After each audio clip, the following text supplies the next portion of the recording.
Hello friends, साथी सत्या के आने वाले एपिसोड में आप देखेंगे। एपिसोड जो शुरू होता है, जिगर अहम के लिए होली से एक फ्रेम की फोटो लाता है और उसे कमरे में लगाने के लिए कहता है। अहम फोटो को प्यार से देखता है, गोपी से नजर नहीं मिलती। अहम इसे देखता रहता है, गोपी इसे अनदेखा करती है। वो उससे बोलती क्या उसे टेबल पर रखना चाहिए। वो सिर्फ सिर हिलाती है। वो खुशी से फोटो की तारीफ करता है। वो उदास अवस्था में बस हाँ में जवाब देती है। अहम को इस तरह देखना, उसको इग्नोर करना पसंद नहीं। वो उससे उसका सामना करने के लिए कहता है। वो अभी भी उसकी आंखों में नहीं देखती। अहम उसे बोलता है कि होली के बाद किसी कारण से वो अपने अंदर एक बदलाव महसूस कर रहा हो। वो इसे नहीं समझ पा रहा, सब कुछ नया और अलग लग रहा है और उसे कुछ भी याद नहीं है, लेकिन सब धुंधली याद है। उसे लगता है कि वो उसके साथ है। वो चाहता है कि वो उसके बताए कि उस दिन क्या हुआ था। गोपी जो चुप है, वो उससे बताने के लिए विनती करता है। वो कहती है, पहले बताने वाली होती, फिर कहती कुछ खास नहीं और वहां से चली जाती है। अहम उसे टेंशन में देखता है और मेरा टेंशन में, क्योंकि भगवान की मूर्ति में पानी का रिसाव बंद हो गया। और भगवान से प्रार्थना करती कि उसकी पूरी जिंदगी प्रार्थना में बीत गई। उसे सिर्फ पानी चाहिए, गहने नहीं। किंजल नाराज और आराम करती, जबकि उर्मिला हमेशा की तरह बड़बड़ाती है। अगली सुबह किंजल सो रही, उर्मिला उसे किसी अविष्ट भूमिका में निभाने के लिए जागती है। वो मूर्ति से पानी टपकता देखती है और खुश होती। किंजल ने शिकायत की। राशि उर्मिला को फोन करती है और उसे बेवकूफ रिंगटोन के बारे में शिकायत करती है। वो उर्मिला से कहती है कि वो अपनी जिंदगी सूख चुकी है। वो अब कोई खुशी नहीं है। कोकिला और हेतल के बीच सब कुछ मुद्दे ठीक हो गए, लेकिन वो इसे और खराब करना चाहती है। कोई उसके दरवाजे पर दस्तक देता, राशि फोन रख देती है। यहाँ गोपी होती है। कोकिला ने राशि के लिए आंखों में डालने के लिए आई आई ड्रॉप भेजा। गोपी उसे लगाने के लिए कहती है और वो ले उसके आंखों में डालती है। सब करते हुए गोपी उससे बोलती है कि उसने अंधा होने का नाटक क्यों किया, वो ये सब क्यों करे। राशि नहीं जानने का नाटक करती है कि गोपी किस बारे में बात करी। गोपी उससे बोलती है कि अगर वो अंधी है तो उसे कैसे पता चला कि उसने चाय में मिर्ची डाली। राशि बोलती, गोपी ये सब क्यों कह रही है। गोपी उससे बोलती है कि वो जानती है कि राशि कोकिला और हितल के बीच गलतफहमी पैदा करने की कोशिश कर रही है। राशि को ऐसा करने के से रोकने की जरूरत है।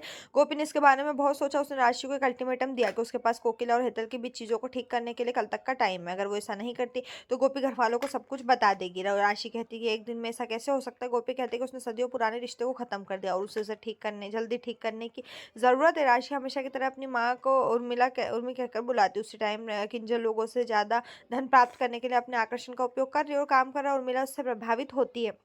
राशि गोपी के बारे में शिकायत करती है। उर्मिला उसे डांटती है। उसे किंजल की तरह स्मार्ट बनने के लिए कहती है, जो उर्मिला को करोड़पति बनाने के लिए काम कर रही। किंजल के साथ तुलना किए जाने पर राशि परेशान और गुस्से में। उर्मिला उसे एक बार अपने दिमाग का इस्तेमाल करने के लिए कहती है। गोपी अपना मुंह किसी के सामने नहीं खोलेगी। सभी लोग मंदिर में खड़े होकर आरती शुरू होने का इंतजार कर रहे हैं। बा आरती की थाली राशि को देती है और उसे शुरू करने के लिए कहती है। कोकिला हैरान है। राशि खोई हुई है। हेतल ने उसे प्रार्थना शुरू करने के लिए कहा। राशि जो है प्रार्थना करती है और अपनी लाइनें भूल जाती। कोकिला उसे ताना मारती है और गोपी को आरती करने के लिए कहती। गोपी आरती करती। जब सब लोग चले जाते हैं, हेतल कोकिला से बोलती है कि राशि को सबके सामने नीचा दिखाने की क्या जरूरत थी। उसे राशि को सुधारने का मौका देना चाहिए। राशि रो रही है। कोकिला कहना, उसने राशि को नीचे गिराने के लिए ऐसा नहीं किया। वो चाहती थी कि आरती अच्छी तरह से हो। राशि हेतल की बहू है। उसने तय किया कि वो कैसे चाहती कि राशि आरती करे। अगली बार वो सावधान रहेगी। सब चले जाते बार राशि से बोलती क्या बात है। इधर धवल अंदर आता और देखता है कि किंजल ने सादे कपड़े पहने और किसी ऐसे व्यक्ति की तरह व्यवहार करे जिससे दुनिया के प्रसिद्ध क्या। वो चौंक जाता और कहता है क्या हो रहा है। उर्मिला उसे बोलती कि अब उसे किंजल दीदी बुलाने की जरूरत है। उस पर भूत सवार है। वो उसे बाहर के जूतों की देखभाल करने और लोगों से उनके जूतों की रखवाली करने के लिए पैसे लेने के लिए कहती। धवल जो है भ्रमित हो जाता है। धवल लोगों से पैसे वसूल करता, कोई उर्मिला के सैंडल पहनता और अपने सिंपल चप्पल छोड़ देता। उर्मिला बड़बड़ाती और धवल से पैसे लेती। किंजल और उर्मिला लोगों को जाने के बाद सारे पैसे गिनते। उनके पास रुपये 5,000। वो बहुत खुश है कि कुछ ही घंटों में उन्हें इतना इकट्ठा कर लिया। धवल धोखाधड़ी को अंजाम देने के लिए सहज नहीं और किंजल को उर्मिला से हाथ मिलाते देख वो हैरान है। धवल कहता है गलत है और छोड़ देना चाहिए। पुलिस आती क्योंकि पूरे दिन संकेत बहुत जोर से बज रहा होता है। उर्मिला को जुर्माना देना पड़ता है 5,000। उर्मिला उनसे विनती करती है, लेकिन वो नहीं सुनते। किंजल के पास होने पर विश्वास नहीं करते। उन्हें द्वारा किए गए सभी धन का भुगतान करना पड़ता है। गोपी रसोई में खाना बना रही। राशि आती है और चिल्लाने लगती। गोपी उससे शांत होने के लिए कहती है उसने ऐसा कुछ भी नहीं किया, जिस पर राशि उस पर आरोप लगाई। राशि नहीं सुनती और चिल्लाती रहती। कोकिला और हेतल सुनते और बोलते कि मामला क्या है। राशि को शिकायत है। गोपी ने राशि के सामने भी अपनी चतुराई शुरू कर दी। कोकिला गोपी से बोलती क्या हुआ। गोपी ने उसे कहा कि उसने कुछ भी नहीं किया। कोकिला इतनी जोर से चिल्लाने के लिए राशि को डांटती। हेतल राशि की साइड लेती और कोकिला को निष्कर्ष पर कूदने से पहले कम से कम राशि की बात सुनने के लिए कहती है।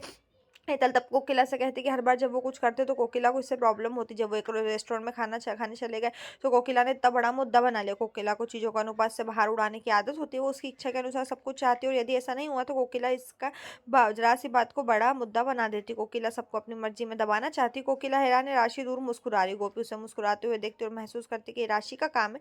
हेतल पिछले कुछ दिनों में सभी राशि की कलाकारी के और उदाहरण देती। बा वहां आती है। हेतल बा से कहती कि तुमने देखा बा कहती है उसने देखा भी और सुना भी कि इस घर में क्या हो रहा है और वो सब कर रहे हैं। प्रार्थना के दौरान भी लड़ रहे हैं। अभी क्या हो रहा है, इतनी तेज़ आवाज़ों से बेवजह लड़ रहे हैं सिर्फ़ यही देखने के लिए वो ज़िंदा नहीं है। अब ऐसा नहीं चलेगा। वो जो ठान लेगी बाकी सबको मानना पड़ेगा। अगर अब सबको साथ रहने में इतनी परेशानी हो रही है, तो साथ रहने का क्या मतलब? कोकिला से घर की चाबियाँ माँगती है। उसने फैसला किया कि वो अब परिवार जो है विभाजित होगा और खुद वो तय करेगी कि कैसे राशि जो है वहाँ पे देख रही है। और हर कोई हैरान है। यहीं पर जो ये एपिसोड खत्म। इस तरह के एपिसोड पाने के लिए चैनल को सब्सक्राइब करें, साथ में बेल भी प्रेस करें।